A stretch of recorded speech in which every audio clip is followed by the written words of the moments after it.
Hey guys, I'm the Burke and I do things. And in today's video, I'm going to do a foundation wear test. I'm going to try to keep this on as long as I can. It's so hard for me to film these because finding a day where I have like a whole day to really dedicate to remembering to fully review a foundation is not the easiest for me. And even now, it's almost 2 o'clock in the afternoon on a Saturday. So it's not going to be the world's longest wear test, but I should have a pretty good idea by the end of this video what I think about this foundation. So today I will be trying the Smashbox Studio Skin 24-Hour Wear Hydrating Foundation. So I did get this sample size from Sephora. The shade I have is 2.3. I don't know. I have a bunch of foundations that I've been actively wanting to test out on my channel, but besides not only getting the time of day to do it, figuring out what matches my current stage of really poor self-tan, it's hard to do. So this one in my collection seemed to be the one that had the best option of maybe matching us today. I don't really know if that's true. For a primer today, I will be using the Tarte Base Tape foundation. This one is really similar to the Smashbox Primerizer. It's just like a moisturizing base. So it's nothing like mattifying, it's nothing illuminating. It'll just keep us moisturized under the foundation. I am now going to use this. I'm going to use my Real Technique sponge. I know that from what I've seen, a little of this goes a long way, so I'm going to tread lightly with application.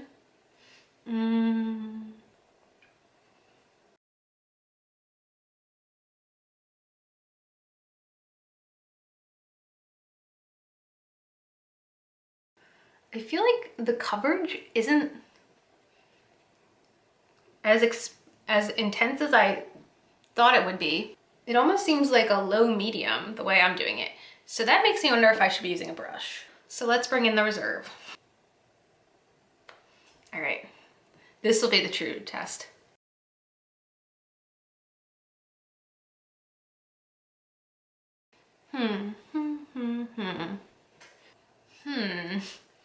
I'm so confused.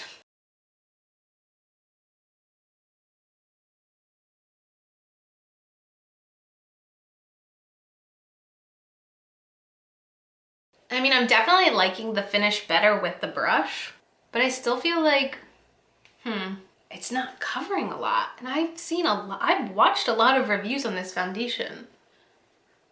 I am extremely confused. I really would like to get some of the redness on my cheeks covered up. So let's see if we can layer it a little.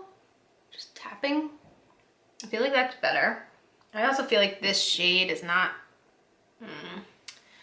the greatest shade, bitch. It's a little too dark.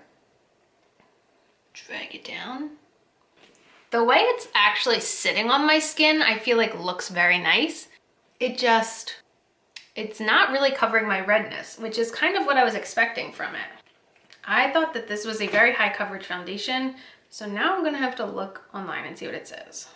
Oh, Smashbox Studio Skin. Oh,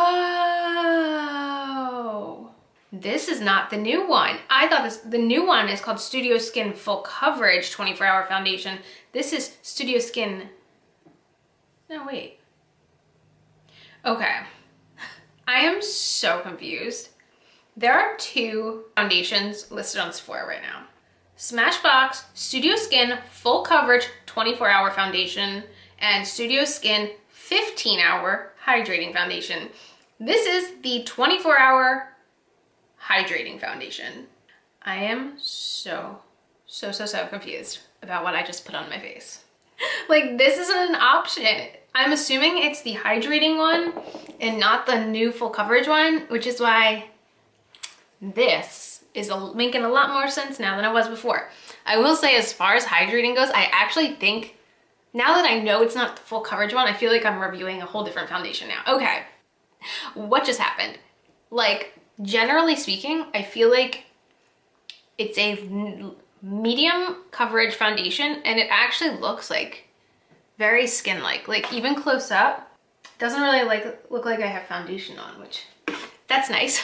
It's also nice to know what I'm wearing. So what I'm going to do is I'm going to go finish my makeup. Then I will come back talk to you about how, if I felt like everything applied over this well, and then we can try to remember to do a full day wear test, whatever a full day is.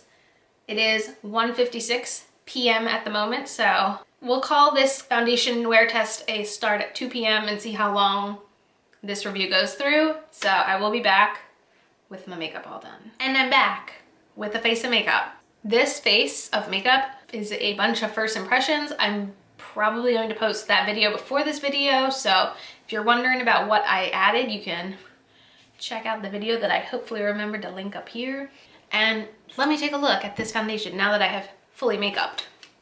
Honestly, right now, I don't see any issues. It just looks like, it really is very skin-like in person. I don't know. We could try to zoom in a little. I don't know. I can try to zoom you guys in. And I don't know if you can see. I mean, it definitely, I wouldn't call it full coverage, but I feel like it looks just like my skin looks like skin, which is nice. But I'll definitely go outside at one point and do a check-in out there so you guys can see what it looks like in the natural light. I'm kind of scared. It's gonna be great. Not gonna roll my sleeves. I'm not sure how the shade match is gonna look once we go outside. It's probably gonna look even more off, and I'll definitely do a check-in before I clean it up at night. Right now it is 2:30, so I played around for half an hour doing my makeup. Let me zoom this out. Wrong way. But yeah, I think that I'm very happy right now with this foundation, now that I know what foundation it actually is. Definitely let me know if you guys have tried either of the Smashbox foundations, since this one has a very confusing title to it. I'm honestly looking at the coverage, and I'm gonna wear the coverage throughout the day and see if I can figure out what drugstore foundation it kind of reminds me of. But yeah, for now, that is it, and I will see you in a little bit. Okay, it is a little after 3. It's been on for an hour. I'm going to adventure outside so you can see. Actually, this is technically natural lighting because it's the window. It's kind of cold out. If I can just, I don't know. Kind of looks super pale right now. Honestly, I have been like looking in the mirror and I think the foundation looks really good. Like I said, definitely something that's a little bit more medium coverage, but I feel like the actual like finish of it is looking really nice, and I'm very happy with that. So I did back away from the window a little, but we still do have natural lighting going on here, and I really think overall it's looking good. I'm impressed. Like I said, first time using any foundation from Smashbox, so I like what I see. I'll definitely do at least one more check-in, if not 2 today. Okay, so wow. What a day. Can we believe this? So right now it's just about 9 o'clock at night, which means it's been 7 hours. Not the world's longest wear test here, but I'm liking the way it looks. I'm just kind of looking in the mirror to see if I see anything. I don't really notice it having worn off anywhere. I feel like it just looks really nice and natural. This was a pleasant surprise, especially since the last foundation I tried out was the new Milk Makeup Flex Stick, and that was a no-go for me, that I was like, oh, I don't know what to do. But I'm pleasantly surprised here. Excellent work, Smashbox. Even though I'm still not positive why there are 2 different, why it's called the Hydrating 24-hour foundation, but I'm pretty sure it's the 15-hour hydrating one. Otherwise, I'm very confused, but I would say this is a yes for me. I probably wouldn't pay full price for it. I usually try to get more high-end foundations at a discount. If there was a sale or something, I could totally see myself going and grabbing the full size of this, maybe in a different shade. But yeah, I'm happy with it. Let me know if you guys have tried this foundation. Did you like it? Did you hate it? Were you confused by the name of it? Let me know in the comments. And as usual, thanks for stopping by my channel. If you're new here, click the subscribe button and ring that bell for notifications. I have my Twitter and my Instagram down below. Give them a follow, and I'll see you in the next video. Bye, guys!